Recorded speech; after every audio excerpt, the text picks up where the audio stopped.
एक नगर में एक लड़का रहा करता था। उसका दिमाग बहुत तेज था और उसकी खासियत यह थी कि वह किसी भी चीज़ को बहुत जल्दी और आसानी से सीख लेता था।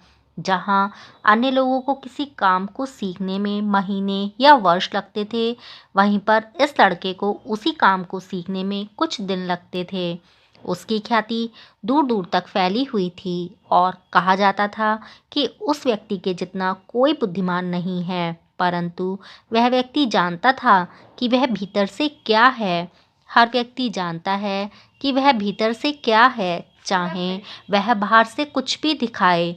वह व्यक्ति भी भीतर से तो परेशान था, परंतु अपने अहंकार से वह अपनी परेशानियों को ढकना चाहता था। लोग ज़्यादातर ऐसे ही करते हैं। वह चित्रकारी करना जानता था, मूर्ति बनाना जानता था, गीत गाना जानता था और वो दुनिया जहान का हर वो काम सीख चुका था जो अब तक उसने देखे थे। इसीलिए उसे अपनी बुद्धिमत्ता पर अहंकार था, क्योंकि कोई भी साधारण आदमी एक काम कर सकता है, दो काम कर सकता है या ज़्यादा से ज़्यादा तीन काम कर सकता है, परंतु वह तो सैकड़ों काम कर सकता था और बहुत ही अच्छे तरीके से कर सकता था।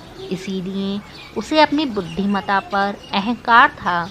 वह इस बात को अंदर ही अंदर मान चुका था कि उसके जितना बुद्धिमान कोई भी नहीं है।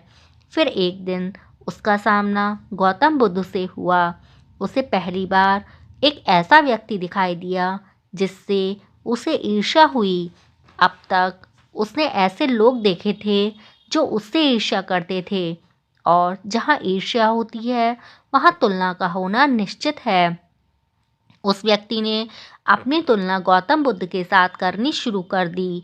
उसने देखा कि बुद्ध के पास भिक्षा का एक कटोरा है, लेकिन उसके पास धन की कोई कमी नहीं है। बुद्ध के वस्त्र बहुत ही साधारण से थे, परंतु उसके वस्त्र बहुत ही कीमती हैं। बुद्ध तो जमीन पर नंगे पैर चलते हैं, परंतु वह नंगे पैर नहीं चल सकता। इसी तरह वो आदमी सैकड़ों चीज़ों से अपनी तुलना बुद्ध के साथ करने लगता है, परंतु हर तुलना के बाद भी वह पाता है कि उसकी ईर्ष्या बुद्ध के प्रति 1% भी कम नहीं हुई। वह व्यक्ति मन ही मन सोचता है कि मैं इस भिक्षुक से अपनी तुलना क्यों कर रहा हूँ, जबकि मेरा जीवन इसके जीवन से 100 गुना बेहतर है। लोग भी बुद्ध का सम्मान कर रहे हैं। आखिर इसके भीतर ऐसा क्या है जो मुझ में नहीं है, और जिसके कारण मेरे भीतर इसके प्रति ईर्ष्या है। बहुत देर अपने मन में उलझे रहने के बाद वह व्यक्ति तय करता है कि वह बुद्ध के पास जाकर उनसे पूछेगा कि उनकी उपलब्धि क्या है। वह व्यक्ति अपने सेवकों के साथ बुद्ध के पास जाता है और उनसे कहता है कि मैं इस इलाके का सबसे बुद्धिमान व्यक्ति हूँ और आप अपने आसपास जो भी देख रहे हैं वो सब करना जानता हूँ। किसी भी कार्य को सीखने में मुझे बहुत ही कम समय लगता है। सभी लोग मेरा सम्मान करते हैं, परंतु इस सब के बाद भी मेरे भीतर आपके लिए ईर्ष्या है। मैं यह जानना चाहता हूँ कि आपकी उपलब्धि क्या है। ये सब लोग आपका आदर सम्मान क्यों कर रहे हैं। बुद्ध कहते हैं कि वैसे तो मेरी कोई उपलब्धि नहीं है, परंतु तुम कह सकते हो कि मेरी एक उपलब्धि है। वह व्यक्ति बोला, क्या मैं जान सकता हूँ। तो बुद्ध कहते हैं कि मेरी एक उपलब्धि है कि मैं सभी उपलब्धियों को छोड़ चुका हूँ। वह व्यक्ति बुद्ध से पूछता है कि मतलब मैं कुछ समझा नहीं। बुद्ध उस व्यक्ति से कहते हैं, क्या तुम्हें अपनी प्रशंसा अच्छी लगती है। वह व्यक्ति बोला कि प्रशंसा तो सबको अच्छी लगती है। बुद्ध बोले, क्या तुम्हें अपनी निंदा अच्छी लगती है। तो वो व्यक्ति बोला, भला ऐसा इस दुनिया में कौन है जिसे अपनी निंदा अच्छी लगे। उसके बाद बुद्ध कहते हैं, जो तुम्हें अच्छा लगता है और जो तुम्हें बुरा लगता है, मैं इन दोनों से ऊपर उठ चुका हूँ। ना मुझे निंदा सताती है और ना ही अपनी प्रशंसा मुझे प्रसन्न करती है। बस यही अंतर है तुम में और मुझ में। और उसके बाद वह व्यक्ति बुद्ध से कहता है कि यह कैसे संभव है।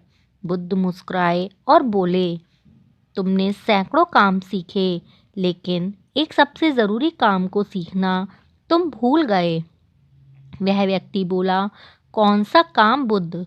बुद्ध बोले कि अपने मन पर नियंत्रण करना। क्या तुम्हें आता है?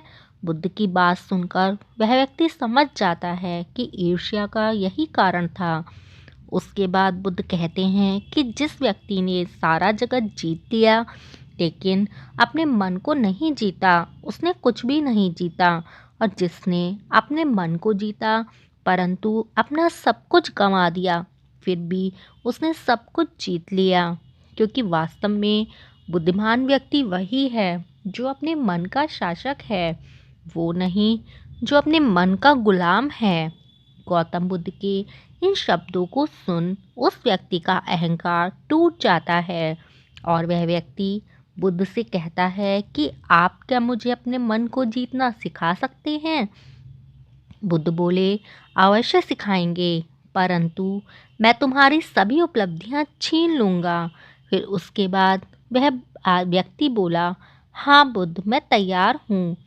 उस दिन से वह व्यक्ति ध्यान करना शुरू कर देता है, क्योंकि ध्यान ही वह तरीका है जिससे आप अपने मन को अपने वश में कर सकते हैं।